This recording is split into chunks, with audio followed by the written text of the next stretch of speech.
بسم الله الرحمن الرحيم. الحمد لله رب العالمين، وأصلي وأسلم على النبي المصطفى الأمين، ثم أما بعد.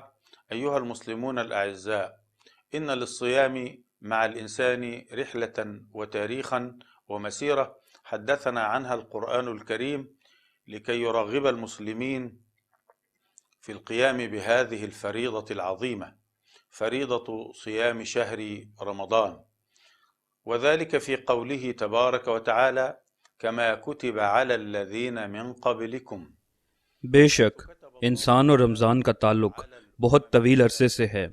कुरान ने इस ताल्लुक़ का जिक्र करके मुसलमानों को इस अजीम फरीज़े की तरफ राग़िब किया है और फरमाया कि तुमसे पहले अक़वाम पर भी रोज़ा फ़र्ज़ था, यानी अल्लाह ताला ने हर दौर में अपने बंदों पर रोज़े फ़र्ज़ किए। हज़रत ईसा के दौर में भी, हज़रत मूसा के दौर में भी, हज़रत इब्राहीम के दौर में भी, हत्ता के हज़रत आदम के ज़माने में रोज़ा किसी न किसी शक्ल में मौजूद था। फिर अल्लाह ताला ने रोज़े का मकसद बयान करते हुए फरमाया, ताकि तुम लोग तक़वा इख्तियार करो। लफ्ज़ तक़वा मफ़हूम के एतबार से बहुत वसी है।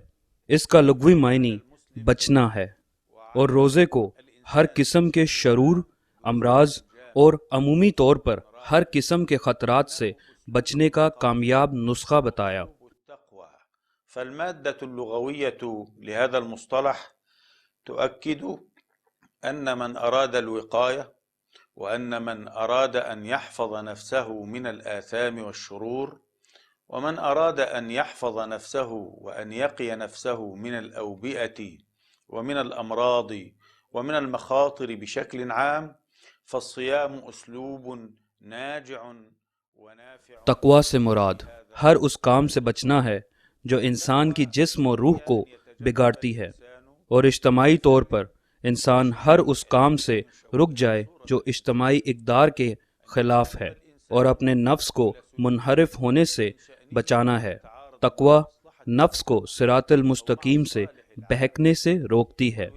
बेशक नफ्स इंसान को बुराई की तरफ राग़िब करता है, और रोज़ा इस मर्ज़ का इलाज है, और इसके अंदर मलामती का मादा पैदा करके इसको नफ्स अमरा से निकाल कर नफ्स लव्वामा बनाती है, जिसके बारे में अल्लाह ताला फरमाते हैं, क़यामत के दिन की कसम है और पशेमा होने वाले नफ्स की कसम। रोज़ा नफ्स को उस हालत तक पहुँचाता है जिसको अल्लाह मुखातिब होकर फरमाता है कि ए नफ्स मुतमइन्ना, और नफ्स मुतमइन्ना वो नफ्स है जो अल्लाह पर ईमान लाती है और इसके अहकाम के सामने सर तस्लीम खम करती है, और रोज़ा उन्हीं अहकाम में से एक हुक्म है। और इसी नफ्स मुतमइन्ना को मुखातिब होकर फरमाया, ए इत्मीनान वाली रूह, अपने रब की तरफ लौट चल, तू उससे राज़ी, वो तुझसे राज़ी, बस मेरे बंदों में शामिल हो और मेरी जन्नत में दाखिल हो। وبأحكام الله ومنها الصيام. يا أيتها النفس المطمئنة، ارجعي إلى ربك، إلى أحكامه، إلى حبه، إلى محبته، راضية مرضية، حتى تدخلي في جماعة الموحدين وجماعة المسلمين، فادخلي في عبادي وادخلي جنتي. وصلى الله على سيدنا محمد وعلى آله وصحبه أجمعين.